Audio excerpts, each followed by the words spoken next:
Diciembre es una temporada justo que trae muchas sorpresas, ¿no? El tema de los accidentes. ¿Cuáles son los más comunes que tú ves en esta época? Las quemaduras en los niños es algo que se hace un poquito más frecuente. Pueden ser, dependiendo de la causa, de 4 tipos. Si es por temperatura, si es por radiación, si es por cohetes, si son eléctricas. La pirotecnia es un tema que afortunadamente ya está cada día más regulado. Yo creo que es uno de los casos que menos me gustan atender, o sea, los accidentes en cohetes, porque sí te cambia la vida de un paciente. O sea, se descalabra una niña, pues generalmente la figura que tiene menos apego es la que tiene que estar con el niño en el momento de crisis, porque siempre un niño se consiente más con un papá. Trabajar con la ansiedad del papá y convencerlo de que realmente a su hijo no le duele. Y hay papás que dicen, sí, yo conozco el llanto de mi hijo cuando está haciendo berrinche y el llanto cuando sí le duele. Que es importante que tome en cuenta un paciente antes de procederse a un tratamiento estético. Ver que el profesional que te va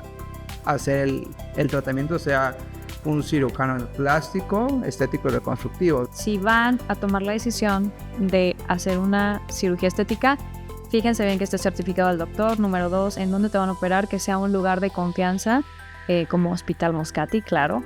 Y número 3, el equipo que está detrás que hace todo esto posible.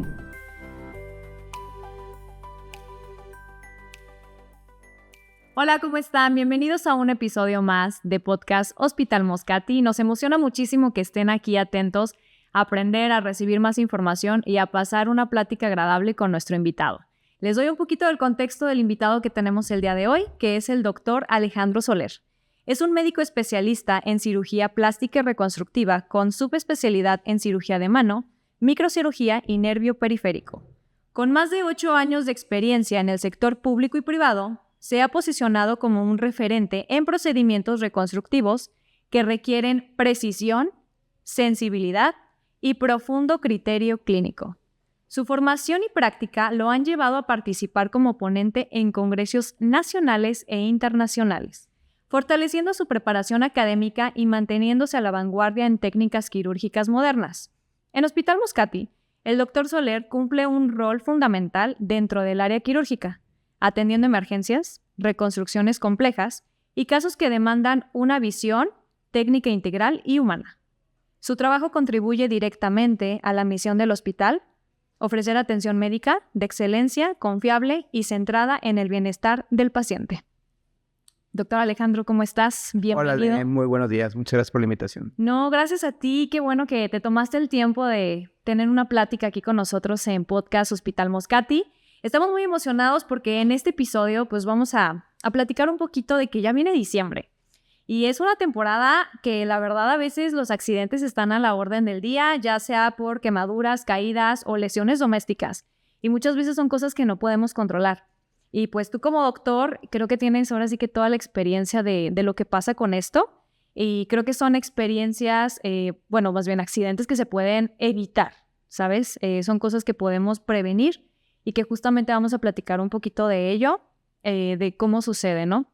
Diciembre es una época muy bonita del año donde todo el mundo tiene el espíritu de dar y recibir. Sin embargo, sí es una época donde también los accidentes están a la orden del día. Entonces tenemos que estar apercibidos para ese tipo de accidentes. Cuando desafortunadamente pasen, a pesar de todas las previsiones, estar siempre apercibidos de hacia dónde vamos a ir o hacia dónde vamos a correr si es que nos llega a pasar, y qué hacer en el momento agudo, porque cuando pasan las cosas realmente se nos nubla la vista, se nos nublan las ideas, se nos nubla todo y no sabemos hacia dónde dirigirnos o hacia dónde vamos a caminar al final para resolver la situación que estamos pasando y que nuestro familiar, nuestro amigo, nuestro papá, nuestro tío, lo que tú quieras, vuelva a llegar nuevamente a casa y se reincorpore evidentemente a festejar el espíritu de la Navidad, donde creo que cada uno, dependiendo de la convicción que tengamos, es lo que celebramos en esa fecha. Pero sí es importante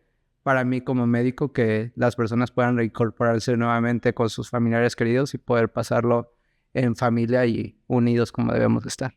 Súper. Oye, Doc, pero fíjate, tú lo comentas, diciembre es una temporada justo que trae muchas sorpresas, ¿no? Y trae dentro de estas sorpresas el tema de los accidentes. ¿Cuáles son los más comunes que tú ves en esta época? Bueno, en diciembre debemos de tener en cuenta que el clima cambia en el sentido de que empieza a hacer más frío, empiezan a haber unas características meteorológicas que son distintas. Entonces, por lo tanto, las quemaduras en los niños es algo que se hace un poquito más frecuente. Hay que ver que las quemaduras pueden ser, dependiendo de la causa, de 4 tipos. Si es por temperatura, si es por radiación, si es por cohetes, si son eléctricas, que no nos vamos a meter tanto en eso. Pero sí, ahorita en diciembre, sobre todo cuando se pone a calentar el agua que van a bañar a los niños chiquitos, que tú pones la tina y la regulas quizás a la temperatura, pero estás en el inter entre que está muy caliente, muy fría. Hay que tener mucho cuidado con los niños porque ellos nada más ven agua y si les gusta el agua se meten invariablemente sin pensar en la temperatura, sin ver si está sacando vapor o no. Al final son niños y lo único que quieren es meterse ya al agua. Entonces tenemos que tener nosotros cuidado como papás de la temperatura, de dónde está el niño, de todo ese tipo de cuestiones para prevenir un accidente. Claro, igual en el tema de la cocina, ¿no? Cuando estás preparando la cena navideña, nunca falta que alguien se corta. Bueno, tío, los niños no deberían de estar... No, pero los niños no vayan, las mamás. Sí, siempre los accidentes es... Al final creo que tenemos que estar enfocados en lo que estamos haciendo en ese momento. Creo que vivimos vidas muy afanadas donde queremos hacer muchas cosas a la vez. Bueno, las mujeres sobre todo que son multitareas más que nosotros, están en muchas tareas a la vez. Están cocinando, están cuidando al hijo, están viendo que si ya llegó el otro hijo a la escuela, que si vienen todos. Entonces sí tenemos que estar enfocados en lo que estamos haciendo. ¿Qué pasa si te cortas? O sea, eso es algo muy común. Estás tú cocinando, estás haciendo, ¿qué te gusta? Papas fritas y estás con con el rallador y te llevas la punta del dedo. Entonces, ¿qué hacen en ese momento? Y he visto realmente muchos pacientes así y lo que la mayoría hacemos es ir inmediatamente al grifo del agua y estar ahí con el grifo del agua y chorreando. Y lo único que pasa es que tú evitas que se forme un coágulo. O sea, cuando tú y yo tenemos una lesión, una herida, viene el cuerpo y trata de sellar de forma temporal esa herida con un coágulo. Si yo voy y meto el dedo en el grifo, en el agua, me puedo estar ahí 1 hora y voy a seguir sangrando porque realmente no dejo que el cuerpo haga su labor de formar un coágulo y sellar de forma temporal la herida. Entonces es muy importante que uno, pues no caigamos en miedo. La segunda es que pongamos algún método de compresión, una gasa, un trapito de cocina, lo más limpio que tengamos ahí a la mano y ahora sí acudir al lugar donde nos dé confianza, el Hospital Moscati, a un servicio de urgencias donde tengas todo preparado para saber que vas a llegar y vas a encontrar al especialista idóneo para la patología que tú tienes en ese momento. Ahora hay mitos, ¿no? Sobre lo que comentabas, ¿no? El tema de poner en el grifo del agua la lesión, pero hay algunos otros en los cuales digas, esto no deben de hacerlo y es mejor que acudan a urgencias. Sobre todo en quemaduras, hay muchos mitos. O sea, yo te puedo decir, cuando yo era chiquito que veía que mi mamá se quemaba y le caía eso y no, vete por la mostaza que está en el refri. Entonces hay muchos mitos. O sea, pues realmente si tú tienes una quemadura, si nos pasamos al área de quemaduras, si ya te quemaste con algo que es, sobre todo, vamos a hablar de quemaduras térmicas. O sea, te cayó consomé, te cayó agua, te cayó leche, te cayó algo caliente, tienes que tratar de enfriar la zona. Vas al grifo, enfrías la zona, pones un trapito que esté húmedo para mantener esa área que esté a una temperatura más normal y con eso evitamos que la quemadura se profundice. Para fines prácticos cuando tenemos una quemadura, hay 3 zonas. Una zona que está bien quemada, que esa no se va a recuperar. Una zona intermedia que está entre que sí se quemó bien, lo suficiente como para que no le llegue circulación, pero no tanto como para que esté sana. Entonces esa es la que nosotros podemos tratar en casa de forma inicial, evitar que esa quemadura se profundice más, porque tampoco nos podemos ir al otro extremo, ¿no? Bueno, me cayó agua caliente, voy a meter la mano en el refrigerador o voy a sacar un hielo, porque también hay que recordar que el frío quema. Exacto. Y son quemaduras, pero por otro mecanismo. Entonces, tenemos que tener calma y hacer algo intermedio para solucionar eso. Ahora, ¿hay consecuencias si tú llegas tarde a urgencias? O sea, si no te atiendes a tiempo. Sí hay consecuencias funcionales. Hay que hacer una clara diferencia en lo que es una emergencia y lo que es una urgencia. O sea, son 2 cosas diferentes. Son 2 cosas que al final son muy parecidas, pero una emergencia es algo que pone realmente en peligro tu vida. No sé, te estás infartando, ¿no? Eso es una emergencia. O sea, tienes que llegar sí o sí rápido al hospital para que vean si te van a mandar a que te quiten el coágulo, te trombolicen, XY, y hay urgencias que son con las que mayoría que yo manejo, que me corté el dedo, que me quemé, que todo eso son urgencias que si bien sí es algo que es en un principio quizás muy aparatoso, no ponen como tal en riesgo la vida del paciente, aunque sí se tienen que atender a tiempo para evitar secuelas funcionales a largo plazo. Porque ¿qué pasa si una quemadura no es bien tratada a largo plazo? Pues vas a tener alteraciones en la movilidad de la mano, en la movilidad de los dedos, en la movilidad del brazo, dependiendo del área que te hayas quemado. Puedes hacer cicatrices que sean lo suficientemente fuertes como para que te limiten tu movilización diaria. Entonces sí tienes que ir con un especialista para que limites la posibilidad de secuelas y si en algún momento hay alguna secuela o algo así, pues se detecte a tiempo para que puedas hacer tu crecimiento y tu formación normal y tu vida habitual de forma adecuada. Oye, Doc, ahí, explícame esta parte, hay quemaduras por grados, ¿no?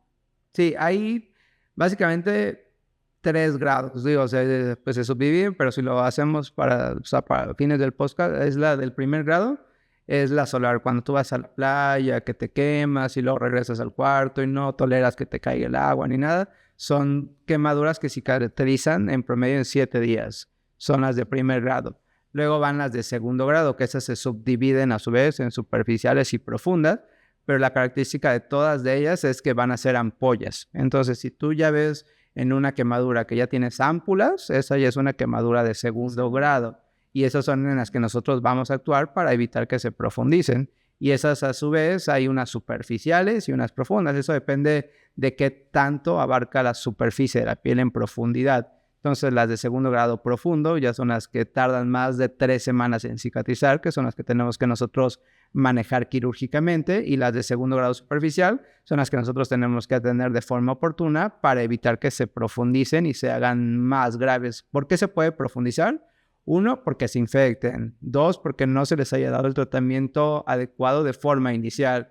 Si le pusiste mostaza, si te quedaste en casa, si tú creíste que no pasó nada. O sea, realmente esas quemaduras se pueden ir mucho más profundo y algo que quizás se pudo haber resuelto relativamente rápido. Si ibas a urgencias, te valoraban, te ponían el apósito especial, que para quemaduras de piel hay desde piel artificial. O sea, pues realmente hay muchos recursos que se pueden poner en caso de quemaduras y evitar una secuela, que te quedes en casa y después llegues de 21 días ya con una quemadura toda infectada, donde al final eso es un factor de mal pronóstico, donde esa quemadura pues va a acabar en un procedimiento quizás mucho más grande de lo que hubiera sido de forma inicial si hubieras acudido a tiempo. Al final creo que muchas veces lo que tenemos a la mano no es lo más adecuado para nosotros. O sea, siempre tienes que ir a buscar lo que sea mejor para tu salud.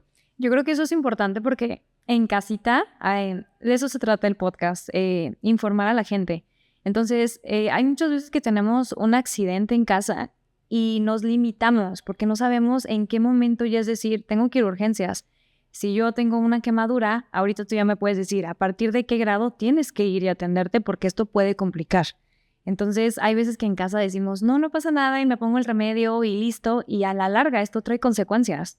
Sí, trae consecuencias funcionales y estéticas. Una quemadura que quizás la secuela más light que puedes tener, y más light, yo lo digo así entre comillas, es que tengas una discromía, o sea, que la quemadura o que tu piel se vea de un color distinto, que puedes decir, pues a mí no me importa, ¿no? A mí como hombre quizás no me importa, o sea, si se me ve el brazo más oscuro, realmente no me causa conflicto, pero a las mujeres quizás sí, claro. O sea, sí le causa conflicto que esa parte se vea más oscura. Entonces, para tratar de prevenir eso, pues tienes que ponerte bloqueador solar, tienes que tener los cuidados idóneos para tratar de evitar que eso evolucione hacia esa secuela, que al final es algo pequeño, pero al final es una secuela. Ok. Oye, Doc, y para entrar a un tema de una prevención realista, ¿qué consejos prácticos darías tú a las familias en esta temporada? O sea, para poder prevenir esos accidentes de los que estamos hablando. Bueno, si nos vamos al área de la cocina, en primera, evitar que los niños estén en la cocina. Hay veces que no se puede evitar porque, pues, evidentemente, pues no cierras la cocina con llave. O sea, al final es un sitio donde entran los niños, van al refri y todo. Pero lo que sí se recomienda es que, pues, normalmente una estufa habitual tiene 4 hornillas. O sea, tienes 2 adelante y tienes 2 que están más pegadas hacia la parte de la pared o lo que tengas en la parte posterior.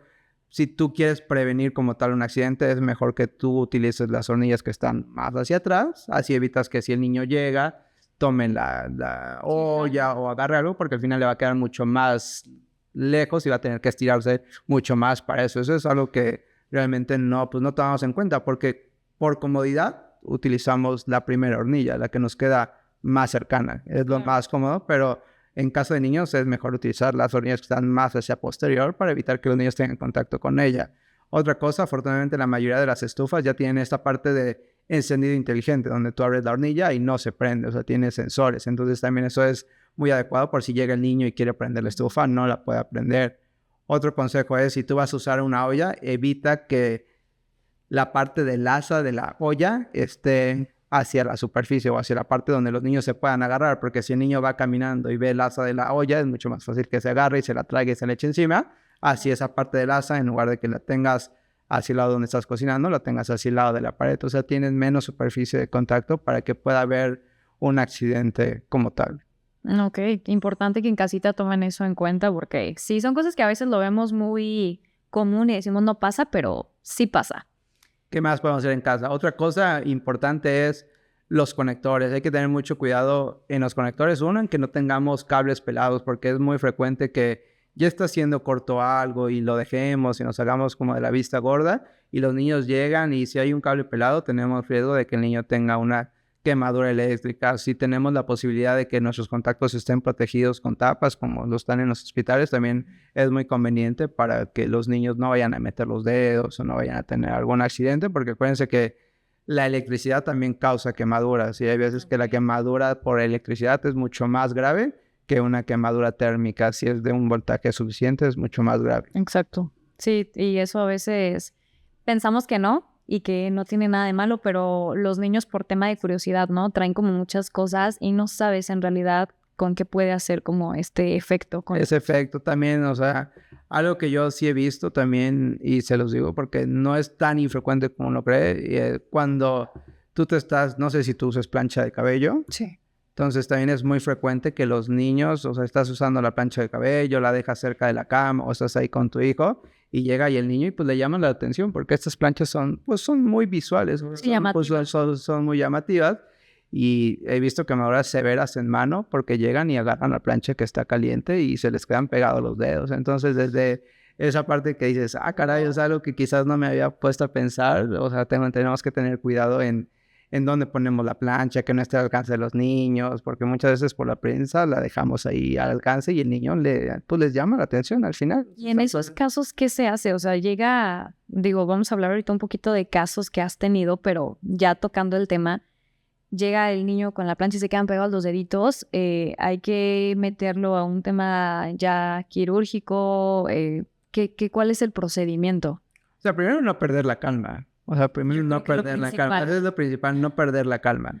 Lo segundo es, pues, obviamente si tú estás con algo así, tienes que retirarlo. Si la plancha todavía estuviera conectada, pues tienes que desconectarla, ¿no? O sea, porque también si en la prisa estás cerca del lavabo y dices, aquí está la plancha y la meto en el agua y entonces vas a hacer un corto, exactamente. No. Entonces tienes que tener la cabeza fría en ese aspecto, o sea, desconectar la plancha, retirar los dedos, o sea, la parte que haya tenido contacto, el bracito, lo que haya sido, y acudir, pues colocar algo fresco y acudir directamente al servicio de urgencias para que ya le den el tratamiento especializado al niño. Ahora sí que ya depende de la quemadura, el grado que tenga, es ya lo que se va... Esas quemaduras, por experiencia, sí son por lo menos de segundo grado, porque para que tú te planches el cabello, esa plancha debe tener más de 50 o 60 grados centígrados. Entonces, sí es lo suficientemente caliente como para colocar, o sea, para crear una quemadura que necesita algún tipo de tratamiento, por lo menos desbridar, lavar y cubrir de forma temporal, si se necesita, pero hay que tener mucho cuidado con cosas así que parecen inofensivas, hay que tener cuidado. Ay, no, qué fuerte, la verdad es que sí, son cosas que uno piensa que no, pero sí suceden. Oye, Doc, y bueno, primeros auxilios correctos con los errores más comunes que nos puedas dar.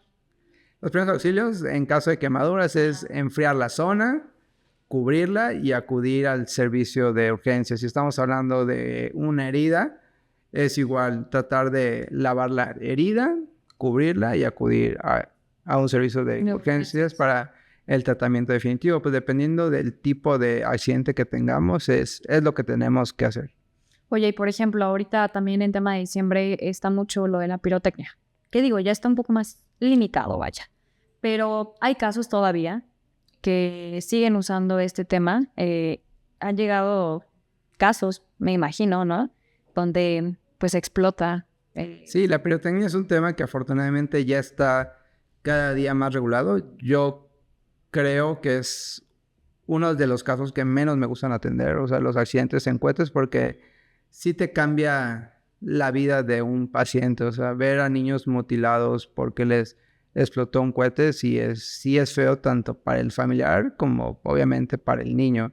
Entonces, yo la verdad es que tengo la ferviente convicción de que no deberíamos de usar cohetes, o sea, y más que nada, pues, o sea, por varios aspectos. Si nos vamos por contaminación, si nos vamos por el ruido, si nos vamos por otros aspectos, no se deberían de usar los cohetes. Entonces, eso es lo principal. Y lo otro es que lo que platicábamos es que la composición de los cohetes no está regulado como tal. Entonces, he visto pacientes donde aparentemente tú compraste un cohete que solamente iba a usar lucecitas y solamente ibas a estar así para Navidad y de repente explota y entonces dices, chin, ¿y ahí qué pasa? O sea, si realmente hay veces que los micrófonos, que cosas así que usamos en el día a día no tienen buena regulación. Si nos vamos a algo así como muy coloquial, las baterías del Samsung que estallaban, Justo. ajá, y que era lo que estaba regulado y que tiene mil certificaciones y que tiene COFEPRIS y que tiene las regulaciones que debe de tener y explota. Ahora imagínate algo que se hace de forma artesanal donde no tienes un control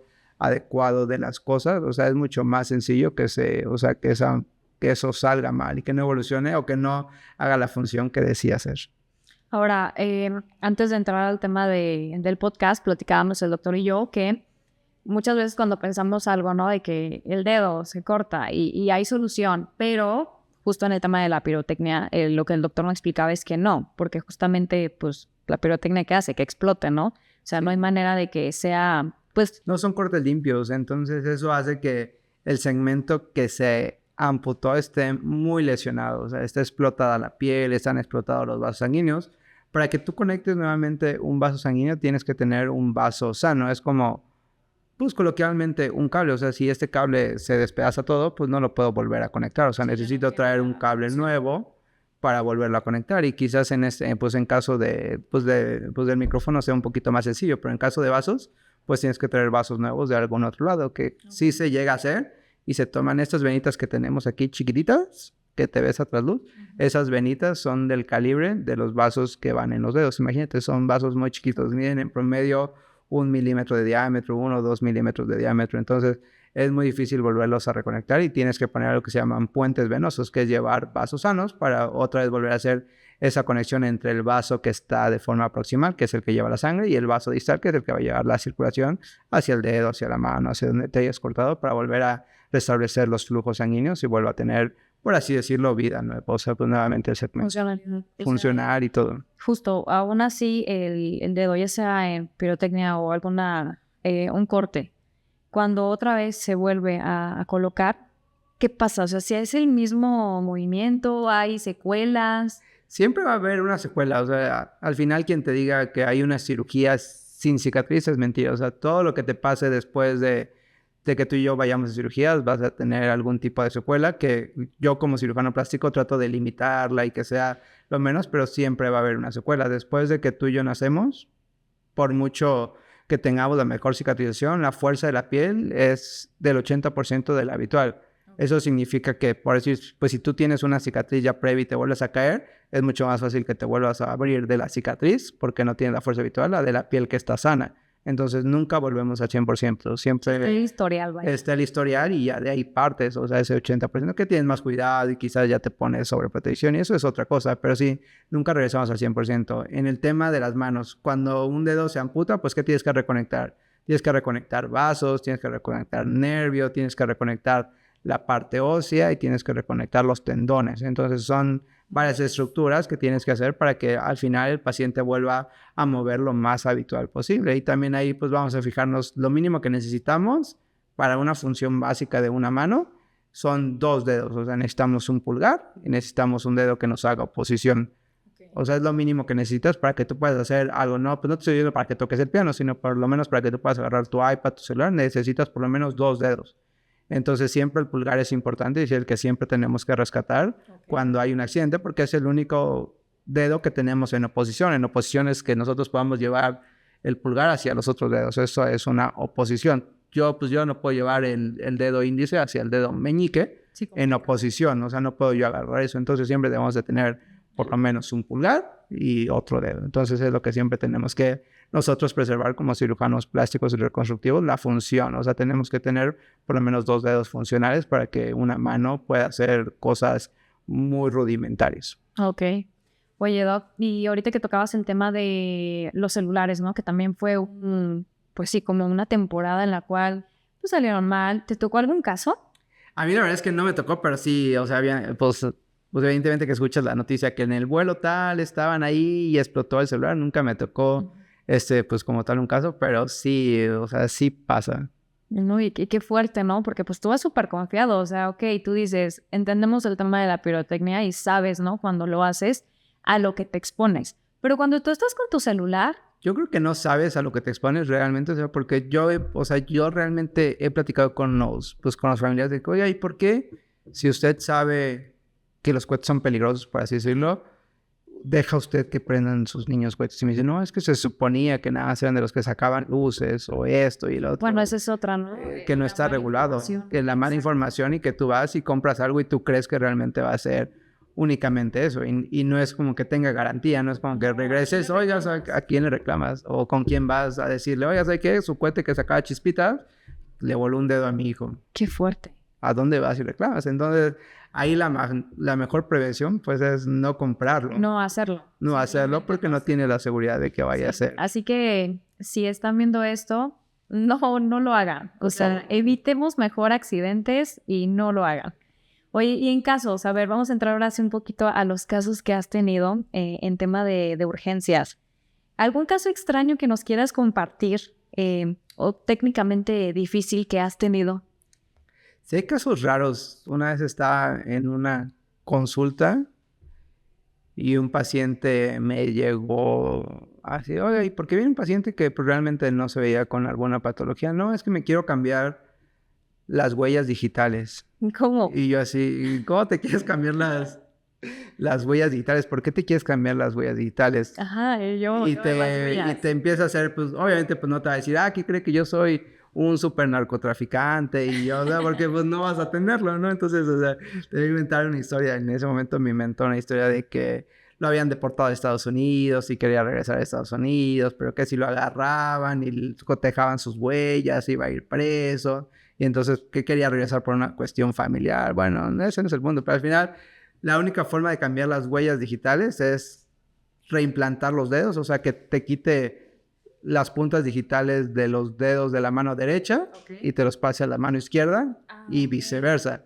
Entonces, si cambias esas huellas digitales, ya tienes nuevas huellas digitales porque no son las mismas tu huella del lado derecho que la del lado izquierdo. Y entonces, cuando hagas el biométrico, no va a salir que es la misma persona. Pero realmente es algo muy complicado donde necesitas microcirugía. En la punta de los dedos los vasos miden menos de 1 milímetro el diámetro, o sea, prácticamente son capilares, o sea, son vasitos que son muy chiquitos y aparte quería que no se notara. De hecho, por si no sabías, o sea, si tú desafortunadamente tienes alguna lesión en el dedo y cambia tu huella digital, yo tengo que hacerte una carta diciendo que, yo, fulano de tal, atendí a Alejandro, a la cual tuvo una lesión, así, por lo tanto su huella digital ya no va a coincidir. Ok. Y es algo legal, porque cuando tú vayas a tramitar tu visa, vayas a tramitar tu pasaporte, ¿por qué no coinciden sus huellas? Entonces, es tu identidad. Es tu identidad, exactamente. Ya ahorita que estamos en el auge de los biométricos, que la CURP biométrica, que todo biométrico, tienes que decir tú como profesional y pues va tu cédula y va tu nombre y si en algún momento hay un problema, pues tú eres el responsable, ¿no? Porque tú expediste ese certificado donde yo decía, ¿sabes qué, Ale? Pues sí, realmente eso fue lo que pasó y por eso te lo hice. Entonces también es como la responsabilidad tanto profesional y como persona de la responsabilidad moral sobre esa situación. Sobre la situación. Y un caso que te haya marcado, que hayas tenido y que digas, híjole, esto nunca lo voy a olvidar. De alguna manera te marcó sentimental, profesional. Yo creo que ahorita que estás tocando ese tema, hace como 3, 4 años tuve un caso de un niño llamado Rafita de 5 años, el cual tuvo un accidente por pirotecnia y sí le explotó el cohete en ambas manitas y perdió un dedo de una mano y de la otra mano quedaron más cortos los dedos. La mano le quedó bastante funcional, pero sí lo tuvimos que someter a un par de cirugías y afortunadamente a Rafita se recuperó y todo. Le quitamos el 5º dedo, que es el menos funcional de toda la mano y era el más dañado. Entonces no pudimos rescatar ese 5º dedo, pero al final el niño siempre tenía... Esa es la ventaja de los niños. Creo que tenía muy buena actitud hacia la vida, se llevaba con las enfermeras, les decía que ya iba a ser su cumpleaños, no me acuerdo si estábamos en noviembre, en diciembre, y que las iba a invitar a las enfermeras a su fiesta. El niño siempre estaba así con actitud. Y es otra cosa que como adultos no vemos. La forma en que se recuperan los niños es diferente a cómo nos recuperamos nosotros. A poner un ejemplo. Tú y yo, si nos cortamos un dedo y nos llevamos un tendón, tenemos que ir a rehabilitación porque vamos a hacer más adherencias por X o por Y. Y un niño es muy difícil mandarlo a rehabilitación porque sentar a un niño de 2 años y decirle que haga algo, no lo va a hacer. O sea, no lo va a hacer. Entonces, los niños se recuperan generalmente jugando.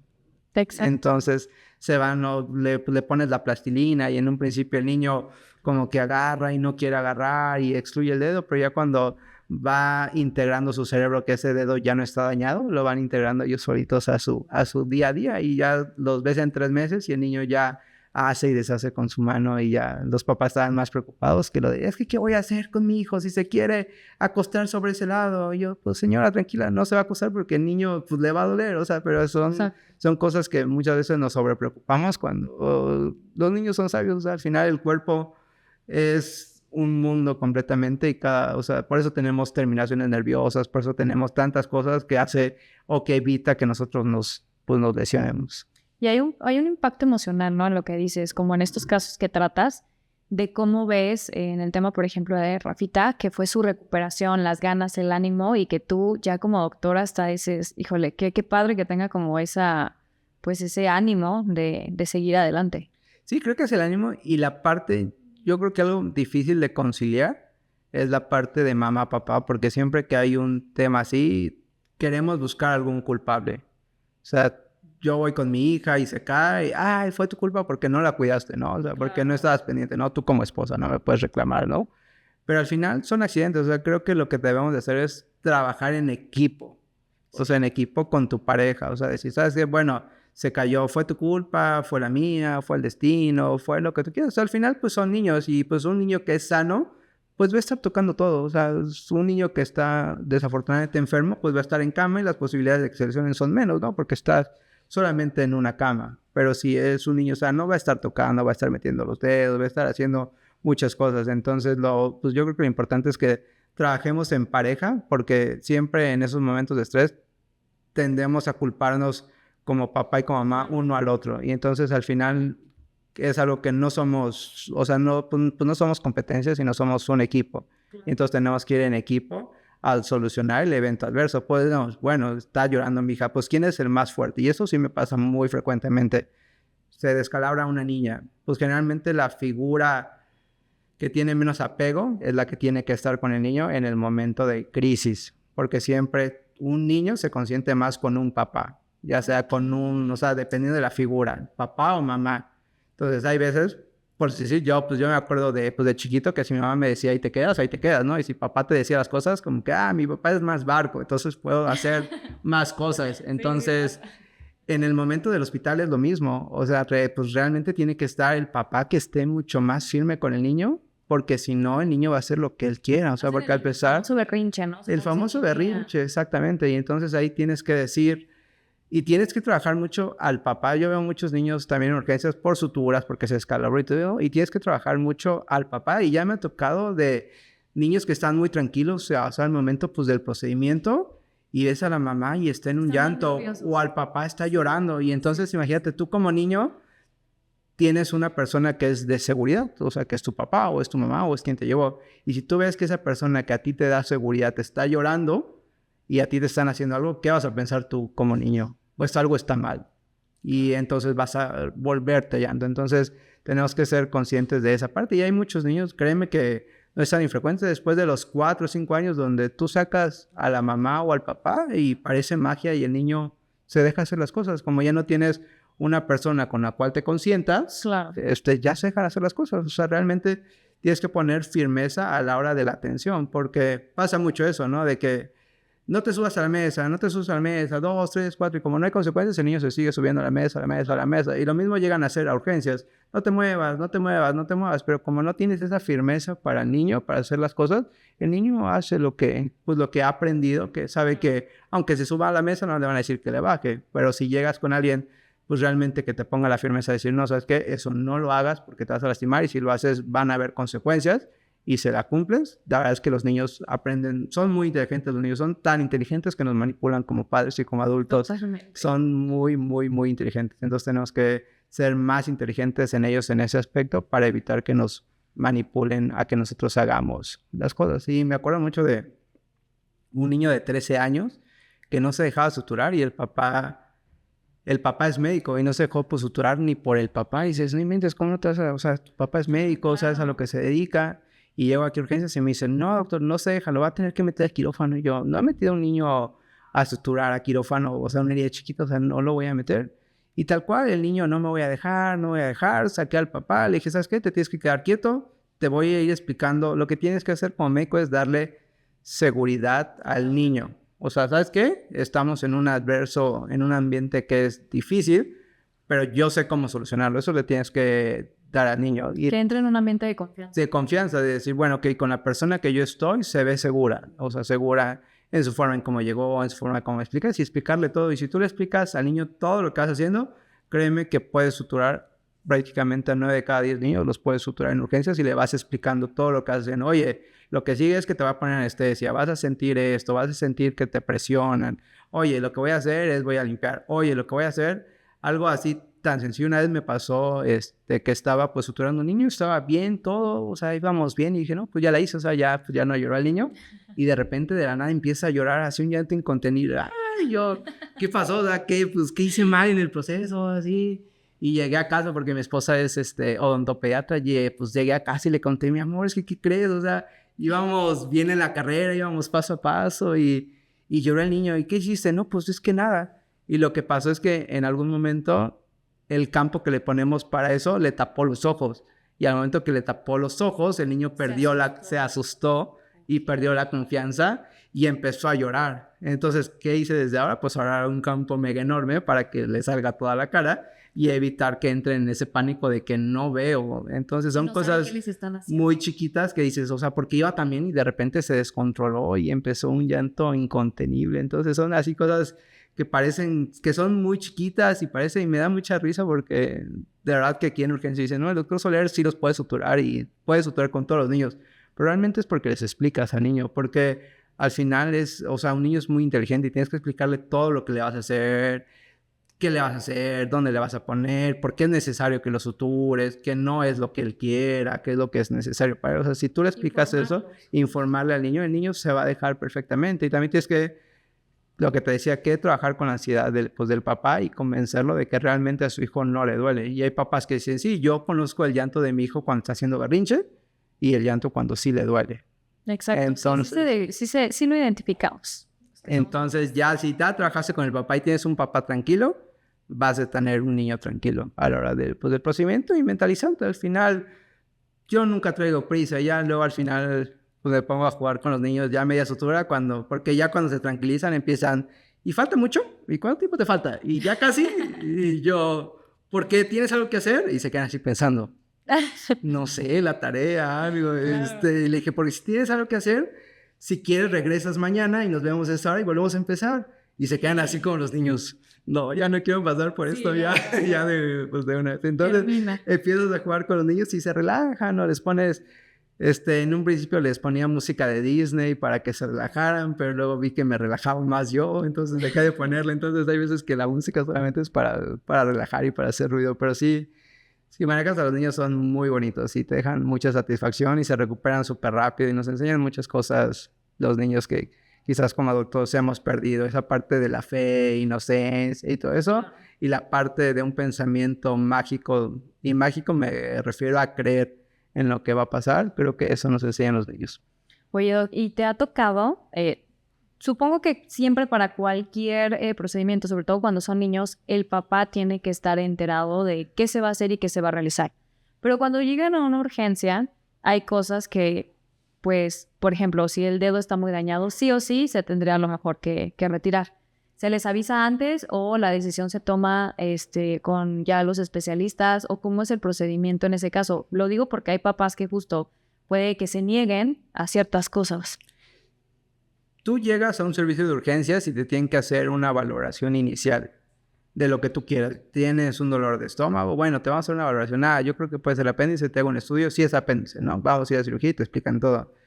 En caso particular de los dedos, lo que causa mucho conflicto, hay amputaciones de dedo donde no se corta completamente el dedo. O sea, pues para fines prácticos, si vamos a hablar, es algo muy técnico, pero tenemos algo que se llama revascularización, donde es que quizás yo tengo el dedo pegado y me corté acá y ya no tiene circulación, pero sigo teniendo el dedo. Okay. Y entonces nos vamos mucho con esa mentalidad y sobre todo los familiares, porque es que doctor, pues ¿cómo me dice que el dedo no tiene circulación si lo puede mover mi hijo? ¿Pero por qué lo puede mover? Porque el músculo y el tendón que ejerce esa función va hasta acá. Okay. Entonces, si tú te cortas acá, puedes no tener los vasos sanguíneos ni los nervios y seguir moviendo el dedo y para ti lo sigues teniendo, pero ese dedo no está vivo como tal. Okay. O sea, no tienes flujo sanguíneo.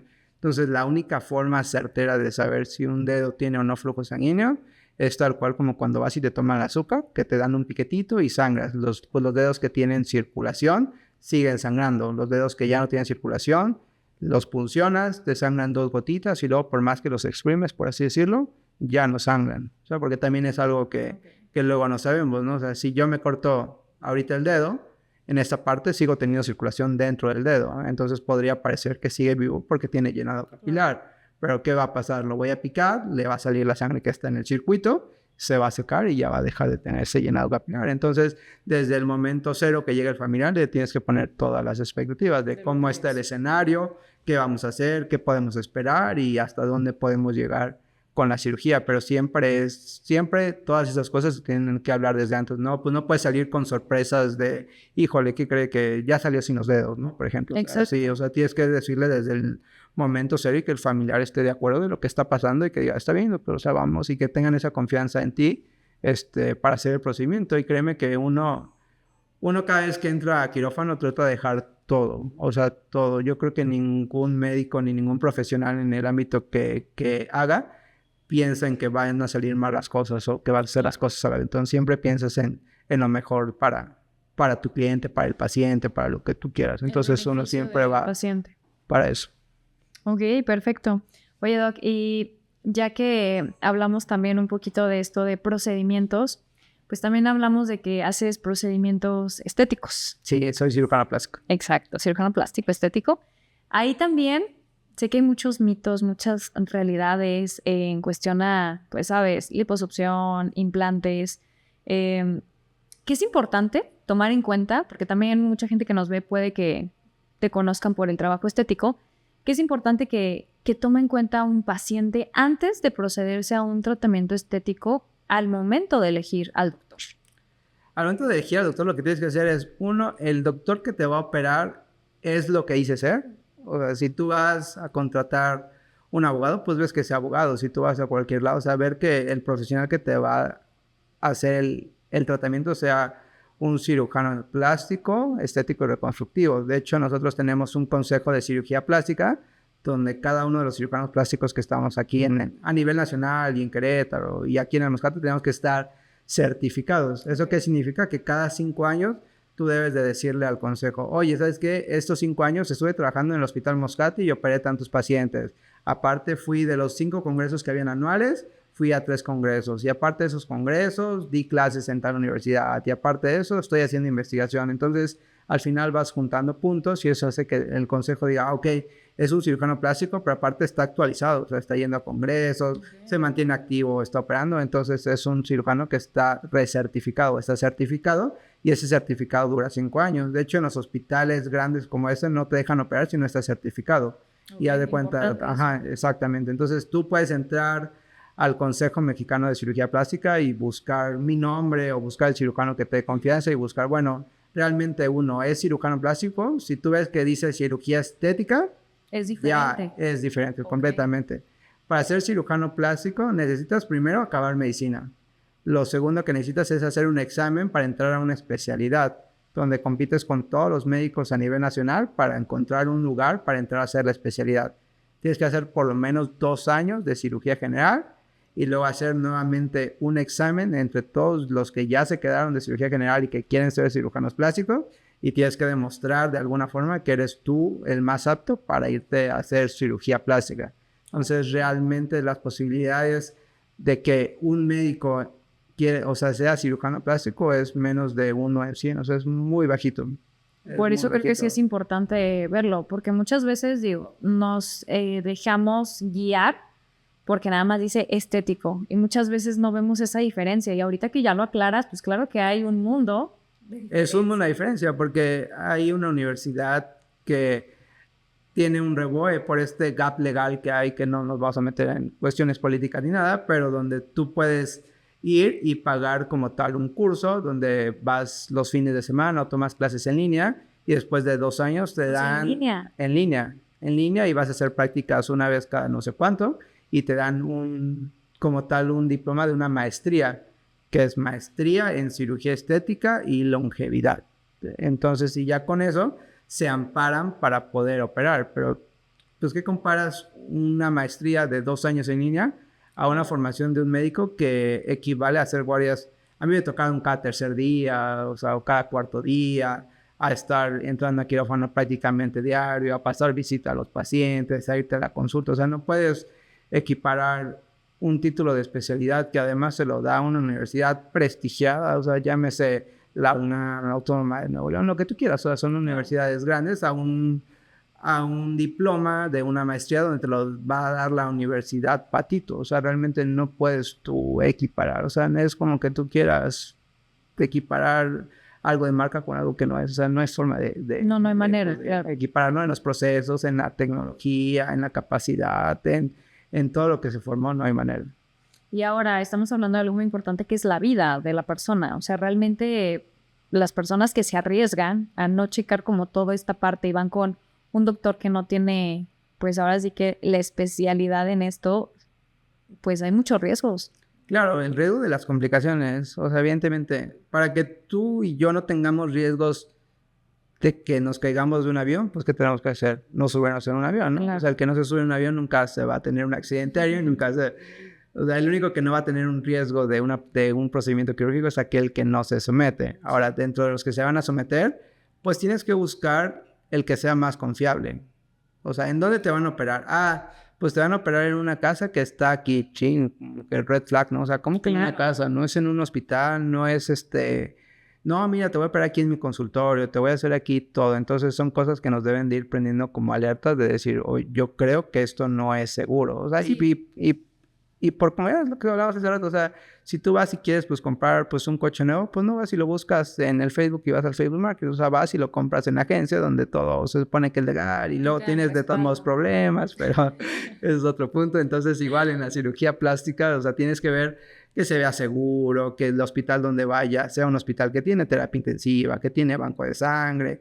Pues hay que recordar que el peor recurso es aquel que cuando lo necesitas no lo tienes. Okay. O sea, si yo te someto a una cirugía y necesito sangre y ahí donde estoy no hay sangre, estoy en un problema. Claro. Porque de aquí a que consiga la sangre me la tienen que traer. Ya pasó. Ya pasó, sí. Entonces siempre cuando nosotros tenemos o cuando vamos a someter hay que pensar en lo que supuestamente vamos a tener o lo que posiblemente podamos tener de complicaciones y tener todo a la mano. Bueno, si llega a pasar eso, tengo sangre, tengo terapia, tengo eso. O sea, siempre tener un plan A, un plan B y un plan C para que uno no puede garantizar que no vayan a haber complicaciones porque al final la vida es muy compleja y cada organismo reacciona diferente. Tú y yo nos podemos pues tomar un paracetamol y quizás a mí me haga muy mal y haga un problema en el hígado y tú no. O sea, al final eso se llama idiosincrasia. O sea, cada cuerpo reacciona diferente a ciertas cosas que son de calidad médica, sí, pues sin embargo hay un factor que no se entiende por completo y entonces caes en ese punto donde, bueno, ¿por qué esta persona que se tomó algo le fue mal y a la otra no?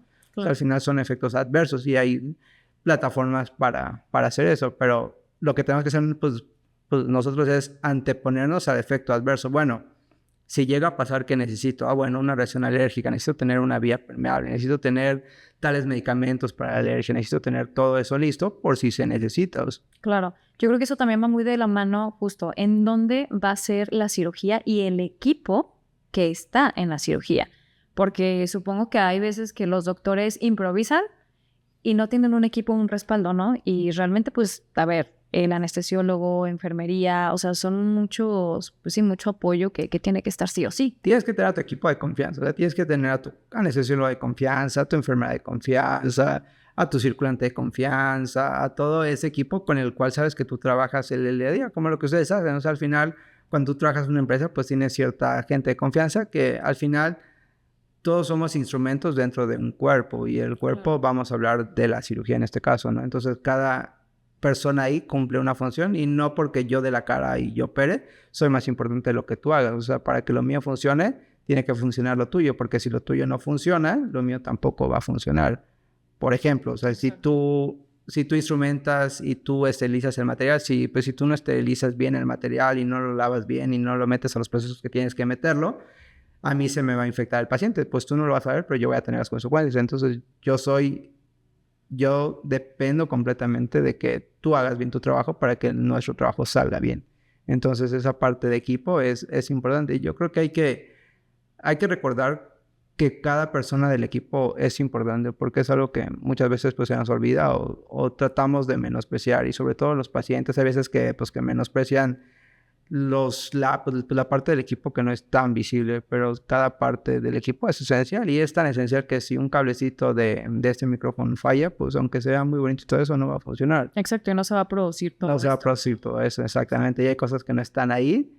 Al final, escuchaba de un entrenador de básquetbol que hizo el equipo realmente muy ganador, entonces pues salió en la tele y se pusieron a ver por qué ese entrenador es tan bueno, y realmente era porque tenían una regla básica dentro del equipo, que si tú anotabas una canasta, tú me la dedicabas a mí. O sea, esto es por ti porque yo te pasé el balón, y para que tú llegaras y me tiras el balón, claro, es porque yo tuve que haberte pasado el balón. Entonces, esa parte del reconocimiento mutuo es fundamental para que todo funcione, para que todos nos sentamos valorados, porque realmente todos tenemos una función que nadie más puede hacer. Claro. Este equipo. Y yo creo que como paciente, pues es importante también como ver eso, ¿no? Porque muchas veces como paciente dices, oye, pero es que ¿por qué tiene que ser ese equipo? A lo mejor yo conozco a alguien que puede entrar a la cirugía, pero no sabes el contexto que hay y que ya pues trabajan, se conocen, hay confianza, etcétera. Sí me ha pasado. O sea, alguna vez sí tuve una familiar, una paciente médico donde su esposo era anestesiólogo, y la paciente no evolucionó de forma como normalmente evoluciona porque cambiamos el equipo quirúrgico. Entonces, sí, yo creo que sí tienes que tener a tu equipo con el que te sientas cómodo, y no porque te tape las cosas, pues simplemente porque sabe cómo trabajas y tú sabes cómo él trabaja, y al final esa es la parte de que 1 más 1 no solamente sean 2, sino sean mucho más que 2. Eso es lo que hace. Porque, pues, ¿qué pasa? O sea, si tú quieres un avión, pues de nada pues te sirve tener aquí un ala y el motor. O sea, al final tienes que tener los dos juntos para la tripulación completa. Todo junto, exactamente. Entonces, eso es lo que hace un equipo. O sea, que las cosas se potencialicen para que lleguen a casos exitosos, y donde quizás uno salga de informes, pero es todo lo que está alrededor lo que hace que ese caso sea exitoso. Sí, así que ya saben en casa, si van a tomar la decisión de hacer una cirugía estética, fíjense bien que esté certificado el doctor. Número 2, en dónde te van a operar, que sea un lugar de confianza, como Hospital Moscati, claro. Y número 3, el equipo que está detrás que hace todo esto posible. Doc, definitivamente te voy a invitar a otro episodio donde vamos a profundizar más sobre las cirugías estéticas, porque creo que es un tema muy amplio, y ahorita pues bueno, fue nada más un poquito de lo que lo platicamos. Se nos acabó el tiempo, la verdad es que disfruté muchísimo la plática, se me fue volando. Creo que nos diste ahora sí que muchísima información importante ahora para el tema de las fechas, y que en casa pues tengan prevención, se cuiden, y sobre todo pues tratar de reducirlas en lo menor posible. O sea, no es de que no exista, pero tomar prevenciones, como ya nos lo dijo el doctor, es lo ideal. Creo que un tema muy importante. Pues te voy a contar lo que me pasó. Yo en el 2017, cuando fue el terremoto, estaba haciendo la especialidad de cirugía plástica, Y no sé si recuerdas que el terremoto fue el mismo día del simulacro. Uh-huh. Entonces, la vez del simulacro, bajamos todos. El hospital tiene unas escaleras muy pequeñas. Entonces, bajamos todos por las escaleras, pero realmente no daba la cantidad de las escaleras para evacuar todo ese edificio. Okay. Entonces, cuando yo iba bajando, dije, si realmente fuera un temblor, nunca voy a salir por aquí. Nunca voy a salir. Entonces, a los extremos del hospital hay escaleras de emergencia que nadie las toma. Entonces, ¿por qué hacemos tantos simulacros en gente que vive en Ciudad de México? Por eso, porque al final, a la hora que te explotan las cosas, no sabes a dónde correr o no sabes hacia dónde ir. No sabes qué hacer. A mí me sirvió ese simulacro para decir, ¿sabes qué? Si el día que haya un temblor, yo no puedo correr hacia estas escaleras, sino tengo que ir hacia las escaleras de ahí atrás porque son mucho más amplias. Y con eso alcancé a salir del hospital muy rápido. ¿Y a qué viene eso? A que cuando a ti te explote el cohete, cuando tú tengas un accidente, ya está el accidente. O sea, al final, si no lo preveniste, ¿hacia dónde vas a correr? Y no donde corras es generalmente el sitio más correcto. Entonces, si tú tienes un accidente que tú crees y que tú necesitas un especialista, corre a urgencias del Hospital Moscati. O sea, no vayas a perder tiempo con la abuelita, no vayas a perder tiempo con similares, porque lo único que vas a perder es tiempo clave donde quizás pueda hacer la diferencia entre algo que salga bien y funcionar, algo que, híjole, ¿qué cree? Ya no tenemos nada que hacer. Entonces, es muy importante que en el momento que nos explote la vida y las cosas, sepamos hacia dónde vamos a ir, y es importante tener un hospital de referencia donde nosotros podamos ir y sentirnos seguros y saber que desde que llegamos va a haber alguien que es especialista y que va a manejarnos y que va a llamar al mejor especialista que se pueda para tratar nuestro caso en específico. Exacto, pues ya lo escucharon por parte del doctor Alejandro. Doc, pues muchísimas gracias por estar acá. Nos dejas tus redes sociales y un último mensaje que tienes a la audiencia aquí presente. Muchas gracias por todo. Acudan al Hospital Moscati para lo que necesiten. Es un centro espectacular y está toda la tecnología que se necesita. Entonces, es un hospital que realmente es imponente. Vengan al Hospital Moscati. Perfecto. ¿Tus redes sociales, Doc? ¿Cómo te encontramos? Dr. Alex Soler. Perfecto. Pues Instagram. Ahí lo encuentran. Y muchísimas gracias a todos por estar acá. Nos vemos en un siguiente episodio. Chao. Gracias por todo.